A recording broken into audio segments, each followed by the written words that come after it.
قرآن مجید کا ارشاد ہے سورہ انبیاء میں بھی اور دوسرے مقام میں، فاسألوا اہل الذکر ان کنتم لا تعلمون. کتنی بڑی فضیلت ہے کہ اہل ذکر سے سوال کرو، اہل ذکر سے سوال کرو اگر تم کو علم نہیں ہے. کچھ لوگ اس کو تقلید کی دلیل پہ پیش کرتے ہیں، جبکہ تقلید اس سے رد ہوتی ہے. اس آیت سے تقلید کا رد ہوتا ہے، کیونکہ تقلید نام ہے جہالت کا، کہ آپ جاہل ہیں، امام کو مان لیا، اب وہ کیوں امام نے یہ فتویٰ دیا، ان کا فلاں مسئلہ کس دلیل کی بنیاد پر، آپ کو جاننے کی ضرورت نہیں ہے. کتابوں میں انہوں نے لکھ رکھا ہے مقلد کے لیے اس کے امام کا قول دلیل حجت ہے. ہمارے لیے دلیل حجت کیا ہے؟ قرآن حدیث بنیادی طور سے، ان کے ضمن میں اجماع اور قیاس صحیح. اہل حدیث اس کا منکر نہیں ہے، یہ اصول کی کتاب ہے، ہمارے یہاں لوگ ناواقف ہیں.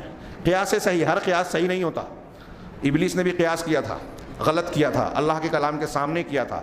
اصول یہ ہے کہ اگر نص موجود ہو، قرآن و حدیث کی دلیل موجود ہے تو قیاس نہیں ہو سکتا، اس میں کسی کا اختلاف نہیں ہے. لا قیاس مع النص، نص کے ہوتے ہوئے قیاس نہیں کیا جا سکتا. یہ چیزیں دماغ میں رہنا چاہیے، اصولی باتیں ہیں.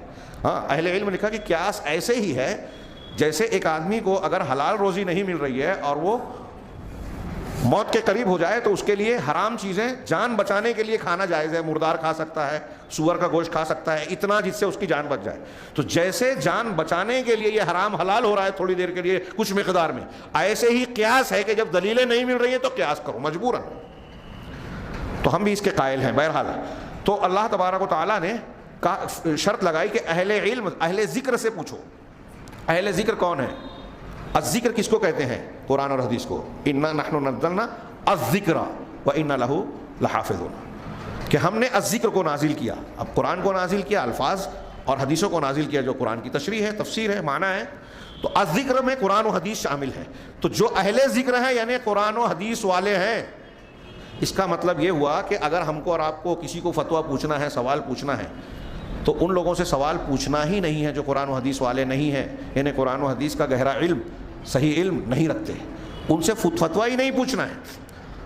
امام حنیفہ، امام شافعی، امام مالک، امام احمد، یہ جن کی تقلید کرتے ہیں اور اس کی دلیل پکڑتے ہیں، تو امام حنیفہ، امام شافعی سے ہم سوال کر سکتے ہیں کیا؟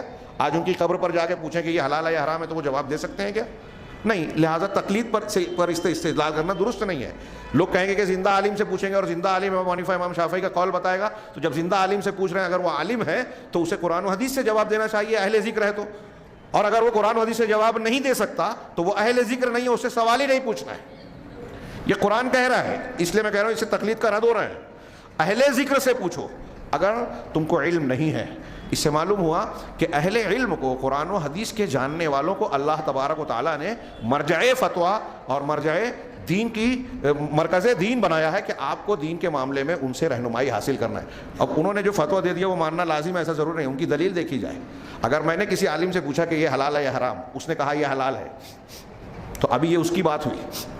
اس نے یہ اگر جواب دیا، بہت غور سے یہ اصول کی بات دماغ میں رکھیے گا، بہت سے آپ پر اعتراض کرنے والے سوالوں کا آپ جواب دے سکتے ہیں.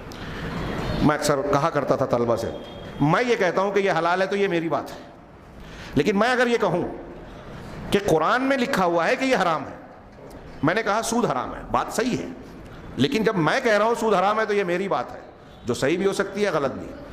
جب میں نے یہ کہا کہ قرآن میں اللہ تعالیٰ کا ارشاد ہے وَأَحَلَّ اللَّهُ الْبَيْعَ وَحَرَّمَ الرِّبَا، اللہ نے بے کو حلال کیا ہے، لین دین کو حلال کیا ہے اور سود کو حرام کیا ہے، تو اب جب میں نے قرآن کی آیت پیش کر دی تو اب میری بات نہیں رہ گئی. اگر قرآن و حدیث کی دلیل سے پیش کر رہا ہے ایک آدمی، تو چاہے چھوٹا آدمی پیش کر رہا ہے علم کے اعتبار سے، وہ اللہ کی بات ہو گئی، رسول کی بات ہو گئی، اس کو ماننا ضروری ہے.